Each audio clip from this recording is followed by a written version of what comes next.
सन 1898 एक प्रसिद्ध लेखक मॉर्गन रॉबर्टसन ने एक नोवेल लिखा। इस नोवेल में एक ऐसे जहाज का जिक्र किया गया था जो तकनीक और इंजीनियरिंग का उत्कृष्ट नमूना था।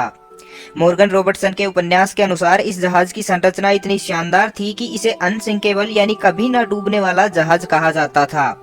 लेकिन एक रात समुद्र के बीच में ये जहाज एक आइसबर्ग से टकरा गया और डूबने लगा। लेकिन जहाज पर पर्याप्त लाइफ बोट्स न होने की वजह से आधे से ज्यादा मुसाफिरों को अपनी जानें गंवानी पड़ी।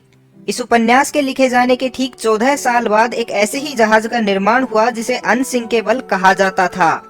और बिल्कुल उसी नाटकीय अंदाज में इस जहाज के साथ भी वही घटना घटी जिसका जिक्र मॉर्गन रॉबर्टसन ने 14 साल पहले ही अपने उपन्यास में कर दिया था।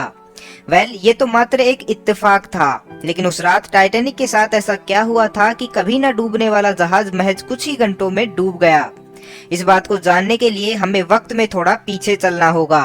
ये बात 20वीं सदी की शुरुआत की है, जब जर्मनी और ब्रिटेन के बीच चल रहे कंपटीशन को जीतने के लिए व्हाइट स्टार लाइन ने एक ऐसे जहाज का निर्माण करने का प्लान बनाया जो भव्यता और विशालता के मामले में उस समय के हर जहाज को पीछे छोड़ दे।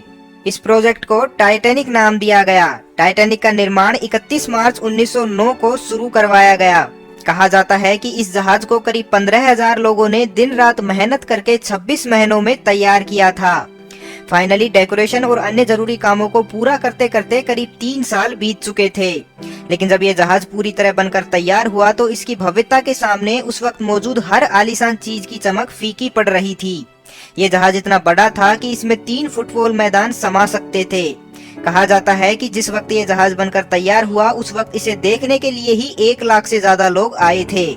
करीब 882 फीट लंबा और 175 फीट ऊंचा ये जहाज 44 किलोमीटर प्रति घंटे की स्पीड से समुद्र को चीरता हुआ आगे बढ़ने की क्षमता रखता था। टाइटैनिक का निर्माण उस समय के सबसे बेहतर इंजीनियरों के द्वारा किया गया था। इस जहाज को 16 अलग अलग कंपार्टमेंट में डिवाइड किया गया था जो पूरी तरह से वाटर टाइट थे। यानी इनको इस तरह से डिजाइन किया गया था कि पानी एक कंपार्टमेंट से दूसरे कंपार्टमेंट में प्रवेश नहीं कर सकता था। और अगर किसी कारणवश इस जहाज के 4 कंपार्टमेंट में पानी भर भी जाता तो भी टाइटैनिक को डूबने का खतरा नहीं होता। इसकी इसी खूबी की वजह से इसे अनसिंकेबल यानी कभी न डूबने वाला जहाज भी कहा जाता था। आखिरकार 10 अप्रैल 1912 को वो दिन भी आ गया जब इस जहाज को अपनी यात्रा के लिए रवाना किया जाना था। लेकिन उन दिनों कोयला खदानों के मजदूर हड़ताल पर थे और टाइटैनिक में उस समय एक दिन में करीब 600 टन कोयले का यूज होता था।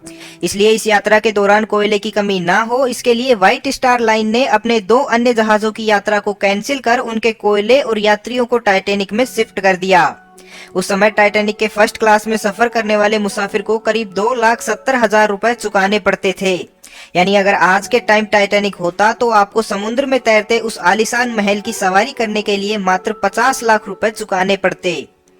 टाइटैनिक के रवाना होने से ठीक पहले व्हाइट स्टार लाइन ने टाइटैनिक के एक ऑफिसर डेविड ब्लेयर को दूसरी शिप में ट्रांसफर कर दिया। उस समय डेविड के पास उस लोकर की चाबी मौजूद थी जिसमें बायनोकुलर्स रखी हुई थी।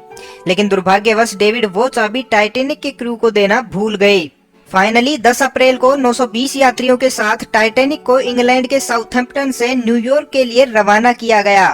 साउथहैम्पटन को छोड़ने के 4 घंटे बाद टाइटैनिक फ्रांस के चेरबर्ग तट पर पहुंचा और यहां से 274 यात्रियों को लेकर आगे रवाना हुआ।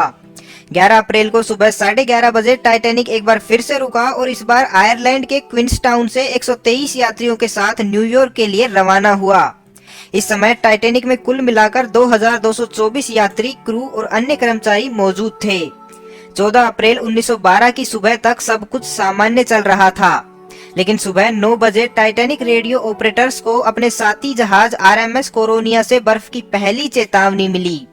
करीब 1:42 पर एक दूसरे शिप RMS बोल्टिक के द्वारा टाइटैनिक को मैसेज भेजा गया कि वो अभी विशाल बर्फ के टुकड़ों में से गुजर रहे हैं, इसलिए इस क्षेत्र में आते समय सावधानी बरतिएगा।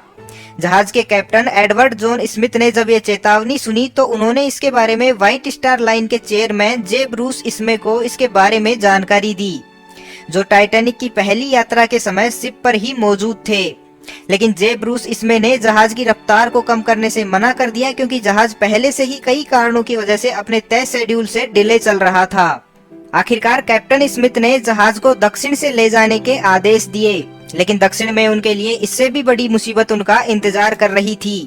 करीब 1:45 पर जर्मन शिप एसएस अमेरिका, जो उस समय इसी रूट पर थी, उसने टाइटैनिक को मैसेज भेजा कि वो अभी जहां से गुजर रहे हैं वहां 2 बड़े विशालकाय आइसबर्ग मौजूद हैं। लेकिन ये मैसेज टाइटैनिक पर कभी पहुंच ही नहीं पाया। शायद जिस समय एसएस अमेरिका द्वारा ये मैसेज भेजा गया उस समय टाइटैनिक के रेडियो ऑपरेटर अपने इंस्ट्रूमेंट की मेंटेनेंस का काम कर रहे थे।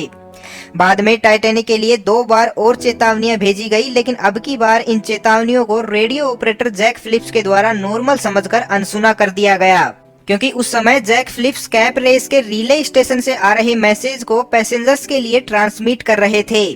रात करीब 10:30 पर टाइटैनिक को कैलिफोर्निया जहाज के ऑपरेटर सिरिल इवेंट्स के द्वारा एक फाइनल वार्निंग मिली, जो उस रात उनसे कुछ माइल्स दूर बर्फ के तैरते हुए विशाल टुकड़ों के बीच मौजूद थे। लेकिन जैक फिलिप्स ने सिरिल की बात को बीच में ही काटते हुए उसे वापस मैसेज भेजा कि बकवास बंद कीजिए, इस वक्त मैं अपने यात्रियों के लिए कैप रेस से आए हुए मैसेज को ट्रांसमिट करने में व्यस्त हूँ। टाइटैनिक अब भी अपनी अधिकतम गति से मात्र 3 किलोमीटर कम यानी 41 किलोमीटर प्रति घंटे की स्पीड से आगे बढ़ते जा रहा था।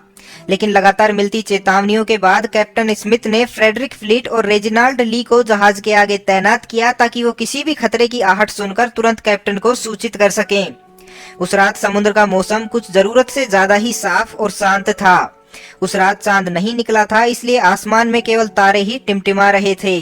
तभी 11:39 पर अचानक फ्रेडरिक फ्लीट को जहाज से कुछ दूरी पर अंधेरे से भी काली परछाई दिखाई दी, जो वहां से आ रहे तारों की रोशनी को ब्लॉक कर रही थी। इसे देखते ही फ्रेडरिक तुरंत समझ गए कि ये एक विशालकाय आइसबर्ग है। उन्होंने तुरंत ही 3 बार बैल बजाकर खतरे का संकेत दिया और कैप्टन को इस बात की सूचना दी गई। लेकिन उनकी बदकिस्मती ये थी कि इस आइसबर्ग का पता उन्हें इससे टकराने से मात्र 37 सेकंड पहले ही लगा था, जबकि टाइटैनिक का स्टीम पावर्ड स्टीयरिंग मैकेनिज्म ही शिप टिलर को टर्न करने के लिए 30 सेकंड का समय ले लेता था।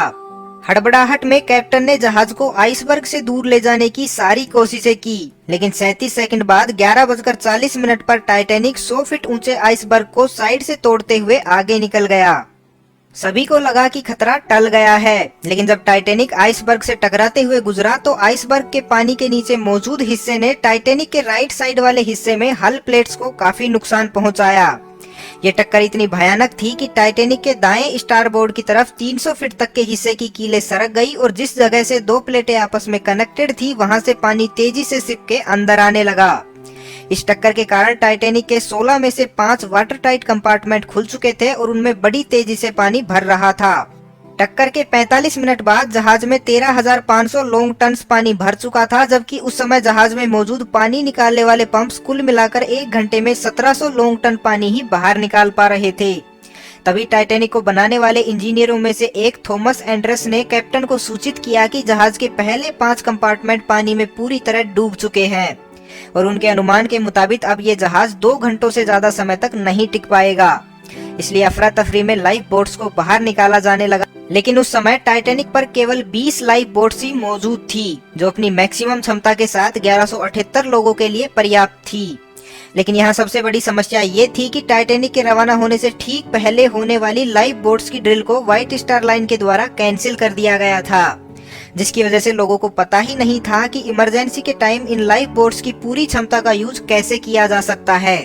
15 अप्रैल को सुबह करीब 12:45 पर पहली लाइफ बोट को मात्र 28 यात्रियों के साथ रवाना किया गया, जबकि उस लाइफ बोट की कैपेसिटी 65 यात्रियों की थी। 10 मिनट बाद दूसरी लाइफ बोट को भी 28 यात्रियों के साथ ही रवाना कर दिया गया। इस तरह मैनेजमेंट की कमी के कारण सारी लाइफ बोट्स में मात्र 706 यात्री ही आ पाए। उधर दूसरी तरफ टाइटैनिक में पानी लगातार बढ़ते जा रहा था।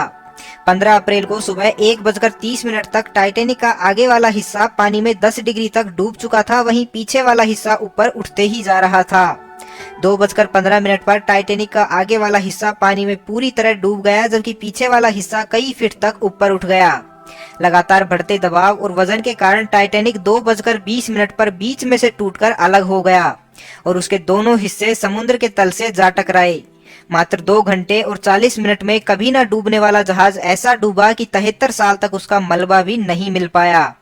आज भी टाइटैनिक के दोनों हिस्से 13,000 फीट की गहराई पर समुद्र तल में एक दूसरे से 600 फीट की दूरी पर पड़े हुए हैं, जबकि टाइटैनिक का पूरा मलबा 15 स्क्वायर माइल्स के एरिया में फैला हुआ है। इस भयानक घटना में 1500 से भी ज्यादा लोगों की मौतें हो गई थी, लेकिन इसमें से ज्यादातर लोगों की मौत डूबने की वजह से नहीं बल्कि ठंड की वजह से हुई थी, क्योंकि समुद्र में जिस जगह ये टक्कर हुई वहां के पानी का तापमान -2 डिग्री सेल्सियस था और इतने लो टेम्परेचर में किसी भी इंसान का 15 से 20 मिनट तक जिंदा रह पाना भी बहुत मुश्किल होता है। जिस वक्त टाइटैनिक आइसबर्ग से टकराकर पानी में डूबा था तो उस वक्त वो जमीन से 600 किलोमीटर दूर नॉर्थ अटलांटिक ओशन में था, यानी उस समय डूबते हुए लोगों के पास उस कड़कती हुई ठंड में खुद को मरता हुआ देखने के अलावा और कोई रास्ता नहीं था। 2 घंटे बाद 4:10 पर रेस्क्यू शिप घटनास्थल पर पहुंची और 706 लोगों तथा 3 कुत्तों को जिंदा बचा लिया गया। ये वो खुशकिस्मत लोग थे जिन्हें टक्कर के बाद लाइफ बोट्स में बैठाकर टाइटैनिक से दूर भेज दिया गया था। इस घटना में 1500 से भी ज्यादा लोगों और कई बेजुबान जानवरों की दर्दनाक मौत हो गई, जिनमें से मात्र 306 लोगों की ही लाशें बरामद की जा सकी। इस घटना के 73 साल बाद 1985 में समुद्र विज्ञानी रॉबर्ट ब्लर्प नॉर्थ अटलांटिक ओशन में एडवांस उपकरणों के साथ एक सीक्रेट यूएस नेवी मिशन पर थे। तभी उन्होंने समुद्र तल में मौजूद एक टूटे हुए जहाज को देखा। जब इसे और नजदीक से देखा गया तो पता चला कि ये टाइटैनिक है। इस तरह टाइटैनिक के डूबने के 73 सालों बाद एक्सीडेंटली उसके मलबे को खोजा जा सका। टाइटैनिक के डूबने से लेकर 21वीं सदी की शुरुआत तक उसके डूबने के लिए अलग अलग थ्योरीज सामने आती रही, जिसमें कोई थ्योरीज इस घटना के लिए कैप्टन स्मिथ को जिम्मेदार ठहराती थी तो कोई थ्योरीज टाइटैनिक की बनावट और इसमें इस्तेमाल मटेरियल्स को घटिया बताकर उसे इस घटना का जिम्मेदार साबित करती थी। लेकिन बाद में हुई रिसर्च में टाइटैनिक की संरचना में कमी, घटिया मटेरियल और कोल बंकर में आग जैसी बहुत सी थ्योरीज गलत साबित हुई। दरअसल 2010 में शुरू किए गए एक प्रोजेक्ट के तहत टाइटैनिक के डूबने की रियल वजह जानने के लिए शोधकर्ताओं की एक टीम गठित की गई। इस टीम ने लाखों डॉलर्स के हैवी रोबोट्स और हाई डेफिनेशन वाले कैमरों की हेल्प से नॉर्थ अटलांटिक ओशन में 15 स्क्वायर माइल्स के क्षेत्र का एक मैप बनाया और टाइटैनिक के छोटे बड़े टुकड़ों की 1,30,000 फोटोज और वीडियो इकट्ठा किए। करीब 2 साल की कड़ी मेहनत के बाद इस टीम ने 2012 में टाइटैनिक के मलबे का पहला मैप तैयार किया और इकट्ठे किए गए वीडियो और फोटोज की मदद से टाइटैनिक के हर बारीक टुकड़े का अध्ययन कर टाइटैनिक को वर्चुअली रूप से रिक्रिएट कर इसके डूबने की असल वजह को जानने का प्रयास किया गया। इस रिसर्च से पता चला कि टाइटैनिक की संरचना में कहीं कोई खोट नहीं था और न ही उसमें इस्तेमाल मटेरियल लो क्वालिटी का था, बल्कि टाइटैनिक की बनावट तो इतनी शानदार थी कि टक्कर के बाद भी ये 2 घंटे 40 मिनट तक पानी के ऊपर टिका रहा। अगर इसकी जगह कोई और जहाज होता तो वो बहुत पहले ही डूब चुका होता। टाइटैनिक के डूबने की मुख्य वजह उसकी तेज रफ्तार थी, क्योंकि तेज रफ्तार से आइसबर्ग से टकराने की वजह से राइट स्टार बोर्ड पर काफी मात्रा में प्रेशर क्रिएट हुआ, जिसने उस हिस्से की हल प्लेट्स को दरकने पर मजबूर कर दिया और देखते ही देखते टाइटैनिक के 16 में से 5 कंपार्टमेंट में पानी भरने लगा और इतना भयानक हादसा हुआ। तो आपको क्या लगता है, टाइटैनिक के उस आइसबर्ग से टकराने के लिए कौन जिम्मेदार हो सकता है? कमेंट करके जरूर बताइएगा। और अगर आप अपनी गेमिंग नॉलेज से पैसे अर्न करना चाहते हैं तो डिस्क्रिप्शन में दिए हुए लिंक से विंजो गोल्ड ऐप को डाउनलोड करना मत भूलना। मैं मिलता हूं आपसे अगले शनिवार को शाम 6 बजे। तब तक के लिए खुश रहें, मस्त रहें, हंसते रहें। भगवान करे आप सभी का दिन शुभ हो।